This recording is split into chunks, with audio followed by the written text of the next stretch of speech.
এই আইন শৃঙ্খলা পরিস্থিতি খারাপের পেছনে কিছু কারণ আছে। প্রথম কারণটা হচ্ছে যে আমরা নিজেরা হানাহানির মধ্যে ব্যস্ত, একজন আরেকজনের বিরুদ্ধে বিষোদ্গারে ব্যস্ত।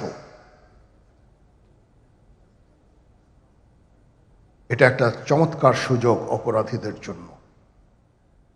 যেহেতু আমরা একটা অরাজক পরিস্থিতির মধ্যে বিরাজ করছি, তারা খুব ভালোভাবেই জানে যে এই সময়ে যদি এই সমস্ত অপরাধ করা যায় তাহলে এখান থেকে পরিত্রাণ পাওয়া সম্ভব। সেই কারণে এই অপরাধগুলো হচ্ছে। আমরা যদি সংগঠিত থাকি, একত্রিত থাকি, তাহলে অবশ্যই এটা সম্মিলিতভাবে মোকাবেলা করা সম্ভব হবে। Police, RAB, BGB, TGFI, NSI এগুলো দেশের জন্য অত্যন্ত গুরুত্বপূর্ণ কাজ করেছে অতীতে। খারাপ কাজের সাথে অসংখ্য ভালো কাজ করেছে। আজকে যে দেশের স্থিতিশীলতা, দেশটাকে যে এত বছর স্থিতিশীল রাখা হয়েছে, এটার কারণ হচ্ছে এই সশস্ত্র বাহিনীর বহু সেনা সদস্য, সিভিলিয়ান সবাই মিলে এই অর্গানাইজেশনগুলোকে, অসামরিক, সামরিক সবাই মিলে এই অর্গানাইজেশনগুলোকে এফেক্টিভ রেখেছে। সেই জন্য আজকে সুন্দর, এতদিন ধরে আমরা একটা সুন্দর পরিবেশ পেয়েছি। এর মধ্যে যারা কাজ করেছে, যদি অপরাধ করে থাকে সেটার শাস্তি হবে, অবশ্যই শাস্তি হতে হবে।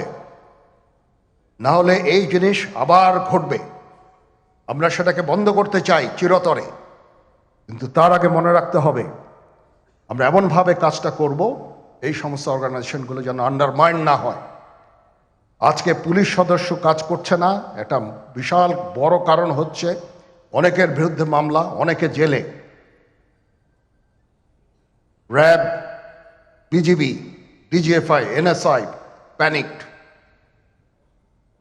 বিভিন্ন দোষারোপ, গুম, খুন ইত্যাদি তদন্ত চলছে। অবশ্যই তদন্ত হবে, দোষীদের বিচারের আওতায় আনতে হবে। এমনভাবে কাজটা করতে হবে যেন এই অর্গানাইজেশনগুলো আন্ডারমাইন না হয়। এই অর্গানাইজেশনগুলোকে যদি আন্ডারমাইন করে আপনারা মনে করেন যে দেশের শান্তি শৃঙ্খলা বিরাজ করবে, সবাই শান্তিতে থাকবেন, সেটা হবে না, সেটা সম্ভব না। আমি আপনাদের পরিষ্কার করে বলে দিচ্ছি, এই দেশের শান্তি শৃঙ্খলা রক্ষার দায়িত্ব খালি সেনাবাহিনীর না। 2 লক্ষ পুলিশ আছে, বিজিবি আছে, র্যাব আছে, আনসার ভিডিপি আছে, আমার আছে হচ্ছে 30,000 সৈন্য। এদেরকে আমি এই যে একটা বিরাট ভয়েড, আমি এই 30,000 সৈন্য দিয়ে আমি কিভাবে এটা পূরণ করব? 30,000 থাকে, আবার 30,000 চলে যায় ক্যান্টনমেন্টে, আরো 30,000 আসে। এটা দিয়ে আমরা দিন রাত আমরা চেষ্টা করে যাচ্ছি। এখানে যে সমস্ত উচ্ছৃঙ্খল কাজ হয়েছে সেটা আমাদের নিজস্ব তৈরি, এটা আমাদের নিজস্ব ম্যানুফ্যাকচার, আমরা নিজস্ব এইগুলো তৈরি করেছি। এই বিপরীতমুখী কাজ করলে এসে কখনো শান্তি শৃঙ্খলা আসবে না, এই জিনিসটা আপনাদের মনে রাখতে হবে। ভিশনের ফুলঝুরি মেগা অফারে ফ্রিজ কিনলেই পাচ্ছেন 16 পিসের আকর্ষণীয় গিফট বক্স একদম ফ্রি। আজকে একটা বেদনা বিধুর দিবস। 2009 সালের 25শে ফেব্রুয়ারি আমরা এই 57 জন চৌকস সেনা অফিসার, এবং শুধু তাই নয়, আমাদের কিছু কিছু পরিবারবর্গর সদস্যদের আমরা হারিয়েছি। এখানে আসার সময় এই ছবিগুলো আমি দেখছিলাম। এই ছবিগুলো আপনারা অনেকে ছবিতে দেখেছেন, কিন্তু এগুলো আমার সব চাক্ষুষ দেখা। আমি একটা চাক্ষুষ সাক্ষী এই সমস্ত বর্বরতার। একটা জিনিস আমাদের সবসময় মনে রাখতে হবে, এই বর্বরতা কোনো সেনা সদস্য করেনি, সম্পূর্ণটাই তদানীন্তন বিজিবি সদস্য দ্বারা সংঘটিত। Full stop. এখানে কোনো ইফ এবং বাট নাই। এখানে যদি ইফ এবং বাট আনেন, এই যে বিচারিক কার্যক্রম এতদিন ধরে হয়েছে, 16 বছর ধরে 17 বছর ধরে যারা জেলে আছে, যারা কনভিক্টেড, সেই বিচারিক প্রক্রিয়া ব্যাহত হবে। এই জিনিসটা আমাদের খুব পরিষ্কার করে মনে রাখা প্রয়োজন। এই বিচারিক প্রক্রিয়াকে নষ্ট করবেন না। যে সমস্ত সদস্য শাস্তি পেয়েছে তারা শাস্তি পাওয়ার যোগ্য। এখানে কোনো রাজনৈতিক নেতৃবৃন্দ এর মধ্যে উপস্থিত ছিল কিনা, ইনভলভ ছিল কিনা, বাইরের কোনো শক্তি এর মধ্যে ইনভলভ ছিল কিনা, সেটার জন্য কমিশন করা হয়েছে। কমিশনের চেয়ারম্যান এখানে আছেন, উনি এটা বের করবেন এবং আপনাদের জানাবেন। বটম লাইন হচ্ছে যে এই সমস্ত আমাদের এই চৌকস সেনা সদস্য যারা প্রাণ হারিয়েছেন, তারা প্রাণ হারিয়েছেন তদানীন্তন বিডিআর সদস্যদের গুলিতে। আমরা নিজেরা এই সমস্ত জিনিস নিয়ে অনেক ভিন্ন মত পোষণ করছি। কেউ কেউ এই জিনিসটাকে ভিন্ন খাতে প্রবাহিত করার চেষ্টা করছি। সেটা আমাদের জন্য মঙ্গলজনক হবে না। আজকে যদি আমার যে উপদেশ আমি কিছু দিয়ে যাব, সেটা যদি আপনারা গ্রহণ করেন, আপনারা লাভবান হবেন, আমি এটা আপনাদের নিশ্চিত করছি। আমরা নিজেরা ভেদাভেদ সৃষ্টি না করি, আমরা নিজেরা ইউনাইটেড থাকি।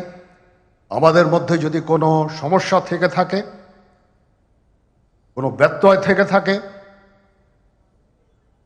কোনো গ্রিভান্সেস থেকে থাকে, সেটা আমরা আলোচনার মাধ্যমে সমাধান করব। এটার জন্য ডানে বায়ে দৌড়িয়ে কোনো লাভ হবে না, নিজের ক্ষতি ছাড়া কোনো লাভ হবে না। আমি আপনাদের এই জিনিসটা নিশ্চিত করে দিচ্ছি। কিছু কিছু সদস্যদের দাবি যে তারা 2009 সাল থেকে আজ পর্যন্ত বিভিন্ন শাস্তি পেয়েছেন। কেউ কেউ দায়ী করছেন যে তারা অযাচিতভাবে শাস্তি পেয়েছেন। সেটার জন্য আমি একটা বোর্ড করে দিয়েছি, একজন লেফটেন্যান্ট জেনারেল সেই বোর্ডের সদস্য। প্রথম ফেজে 51 জন সদস্যর ব্যাপারে আমার কাছে রিকমেন্ডেশন নিয়ে এসেছে। তার রিকমেন্ডেশনের অধিকাংশই আমি গ্রহণ করেছি এবং আরও বেশি আমি দিয়েছি। নেভি এয়ারফোর্সও তাদের এই কার্যক্রম চালিয়ে যাচ্ছে। আমার স্ট্যান্ড পয়েন্ট হচ্ছে, যদি কেউ অপরাধ করে থাকে সেটার জন্য কোনো ছাড় হবে না, বিন্দু মাত্র ছাড় নাই। আমি আপনাদের পরিষ্কার করে দিচ্ছি, it is a discipline force. Discipline ফোর্সকে ডিসিপ্লিন থাকতে দেন। আজকে এই যে দেশের ক্রান্তি লগ্নে সমস্ত বাহিনী, সমস্ত অর্গানাইজেশন বিপর্যস্ত হয়ে পড়েছে। খালি সেনাবাহিনী টিকে আছে, বিমান বাহিনী টিকে আছে, নৌবাহিনী টিকে আছে। কেন? Because of discipline. তারপরেও আমি আমার অফিসারকে আদেশ দিয়েছি, যদি সামান্যতম কোনো সন্দেহের অবকাশ থাকে, কোনো কার বিরুদ্ধে যেই অ্যাকশন না হয়েছে, অপরাধী কিনা যদি সামান্য কোনো সন্দেহের অবকাশ থাকে, সেটা তাদের ফেভারে যাবে। এটা হচ্ছে আমার ঢালাও নির্দেশ। সেই হিসাবে বিভিন্ন প্রস্তাব আমার কাছে এসেছে। কোনো কোনো প্রস্তাবে আমি আরও আমার নিজে থেকে যোগ করে আরও বেশি আমি দিয়েছি। এভাবে পর্যায়ক্রমে অফিসাররা অ্যাপিয়ার করবে, আসবে এবং তাদের এই জিনিসগুলো আমরা দেখব। দেখে যদি মনে হয় যে তাদেরকে করার অবকাশ আছে কিছু, অবশ্যই আমরা করব। এটা ন্যায় নীতিতে আমরা প্রতিষ্ঠিত থাকব ইনশাআল্লাহ। আপনারা কিছু মনে করবেন না, আজকে আমি একটু পরিষ্কার করে আমি কথা বলতে চাই। আপনাদের সবার হয়তো ভালো নাও লাগতে পারে, কিন্তু বিশ্বাস করেন, আমার এটা যদি আপনারা গ্রহণ করেন, আপনারা লাভবান হবেন, কোনো ক্ষতি হবে না দেশের। আমার অন্য কোনো আকাঙ্ক্ষা নাই। আমার একটাই আকাঙ্ক্ষা, দেশ এবং জাতিটাকে একটা সুন্দর জায়গায় রেখে ছুটি করা। I had enough. Was last 7-8 months I had enough. আমি চাই দেশ এবং জাতিকে একটা সুন্দর জায়গায় রেখে আমরা সেনানিবাসে ফেরত আসব।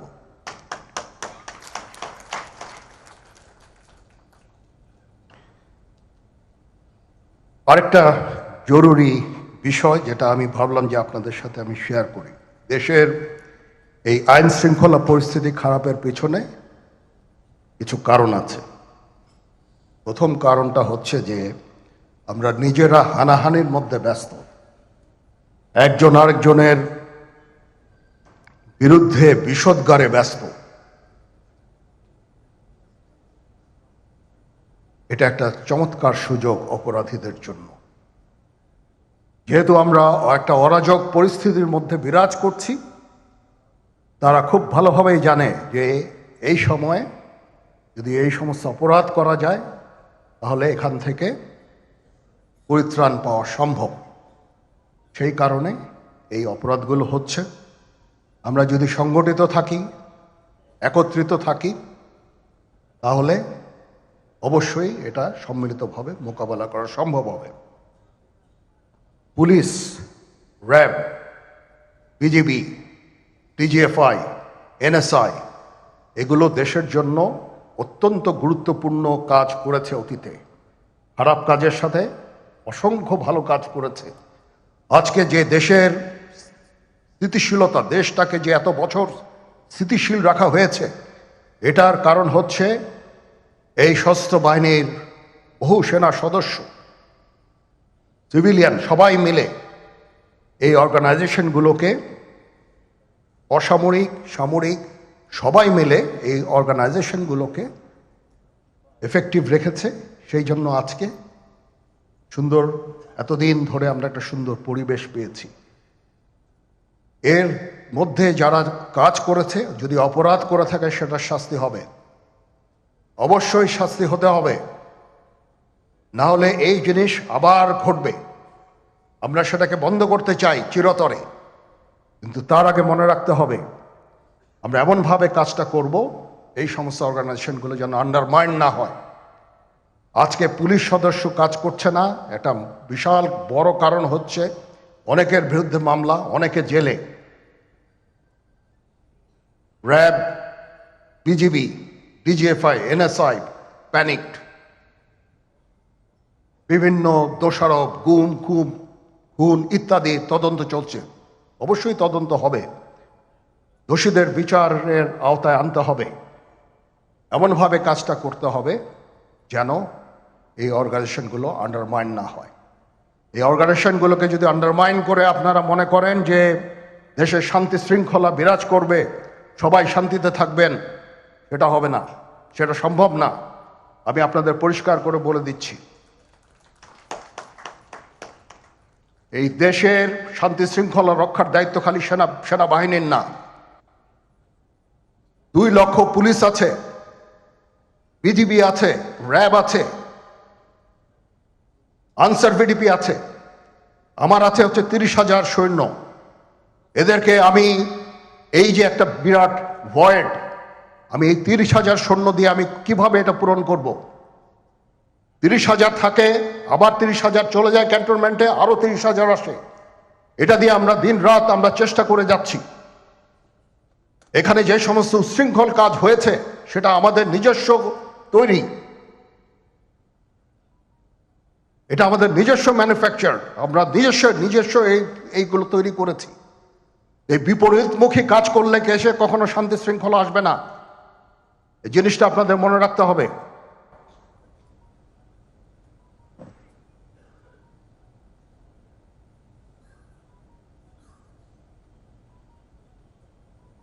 তদন্ত কমিশন হচ্ছে, আবার আরেকটা আমাদের সর্বদা আমরা চেষ্টা করব তদন্ত কমিশনকে সহায়তা করতে।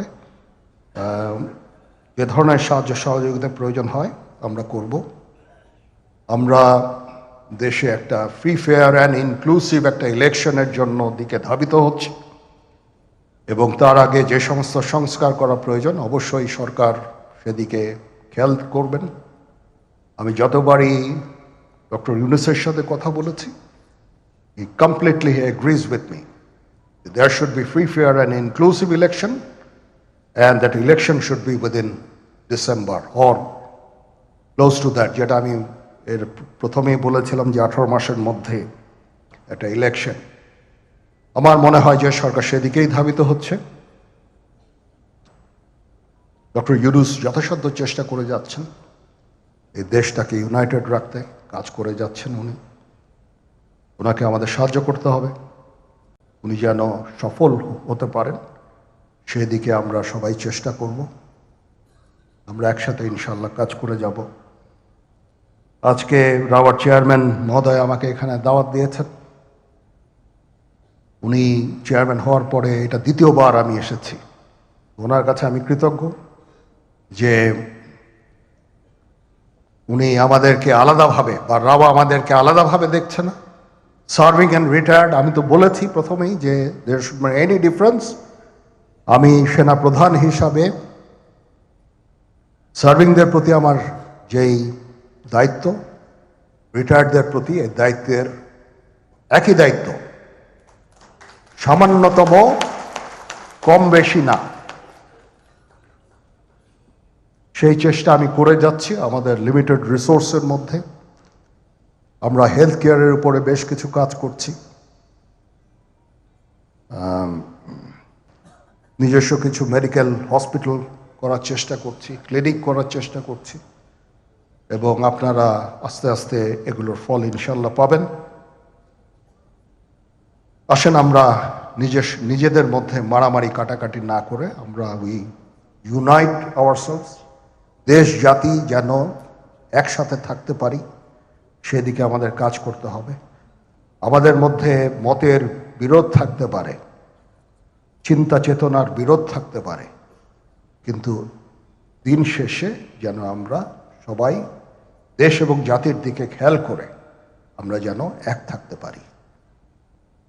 তাহলে এই দেশটা উন্নত হবে, এই দেশটা সঠিক পথে পরিচালিত হবে। না হলে আমরা আরো সমস্যার মধ্যে পড়তে যাব। বিশ্বাস করেন, we don't want to head, ওইদিকে আমরা যেতে চাই না। আমি আপনাদের সতর্ক করে দিচ্ছি। পরে বলবেন যে আমি সতর্ক করিনি, আমি আপনাদের সতর্ক করে দিচ্ছি। আপনারা যদি নিজেদের মধ্যে ভেদাভেদ ভুলে একসাথে কাজ না করতে পারেন, নিজেরা যদি কাদা ছোড়াছুড়ি করেন, মারামারি কাটাকাটি করেন, এই দেশ এবং জাতির স্বাধীনতা সার্বভৌমত্ব বিপন্ন হবে। আমি আজকে বলে দিলাম, নাইলে আপনারা বলবেন যে আমি আপনাদের সতর্ক করিনি। আমি সতর্ক করে দিচ্ছি আপনাদের। এই দেশ আমাদের সবার, আমরা সবাই সুখে শান্তিতে থাকতে চাই। আমরা চাই না হানাহানি, কাটাকাটি, মারামারি। সেই উদ্দেশ্যে আমি কাজ করে যাচ্ছি, আমরা কাজ করে যাচ্ছি। আমাদের সেনাবাহিনীর প্রতি আক্রমণ করেন না। একটা কমন জিনিস আমি দেখতে পাচ্ছি, সেনাবাহিনী এবং সেনা প্রধানের প্রতি বিদ্বেষ কারো কারো। কি কারণে আজ পর্যন্ত আমি এটা খুঁজে পাইনি। আমরা হচ্ছে একমাত্র ফোর্স যেটা আপনাদের জন্য কাজ করে যাচ্ছি, দাঁড়িয়ে আছি প্ল্যাটফর্মে। Of course navy and air force, navy chief আবার মন খারাপ করে করছে, navy air force all, we all আমাদেরকে সাহায্য করেন, আমাদেরকে আক্রমণ করেন না, আমাদেরকে অনুপ্রাণিত করেন, আমাদেরকে উপদেশ দেন। কোনো একটা সমস্যা হয়ে গেলে আমি জেনারেল নুরুদ্দিন স্যারের স্বর্ণপন্ন হই এবং উনি আমাকে উপদেশ দেন। সিনিয়র জেনারেলরা আমাকে উপদেশ দেন, আমি সবার কাছে স্বর্ণপন্ন হই। আমাদের প্রতি আক্রমণ করেন না, উপদেশ দেন। আমরা অবশ্যই ভালো উপদেশ গ্রহণ করব। আমরা একসাথে থাকতে চাই এবং দেশ এবং জাতিকে এগিয়ে নিয়ে যেতে চাই। সবাই ভালো থাকবেন। কর্নেল হকের প্রতি আন্তরিক কৃতজ্ঞতা। উনি আমাকে সুযোগ করে দিয়েছেন আজকে এখানে আপনাদের সাথে এসে কথা বলার জন্য। একটু মন খুলেই কথা বললাম। এতদিন যে কথা মনের মধ্যে ছিল সবসময় প্রকাশ করতে পারি না, প্রকাশ করাও যায় না। আজকে প্রকাশ করে ফেললাম। আমি জানি না এখানে অনেক মিডিয়া আছে, মিডিয়া না থাকলেই মনে হয় ভালো হতো। সবার সামনে আমি আমার মনের কথাটা প্রকাশ করে ফেললাম। কাউকে যদি দুঃখ দিয়ে থাকি আমাকে ক্ষমা করবেন। চলেন, আসেন আমরা একসাথে কাজ করি, দেশ এবং জাতিকে একটা সুন্দর জায়গায় নিয়ে যাই। এখানেই আমাদের ছেলেমেয়েরা বাস করবে। তাদের জন্য এমন কোনো স্থান আমরা রেখে না যাই যেখানে হানাহানি, কাটাকাটি, মারামারি হবে। আমাদের পরবর্তী প্রজন্ম এই দেশে তাহলে থাকতে পারবে না। সবাই ভালো থাকবেন। আল্লাহ হাফেজ।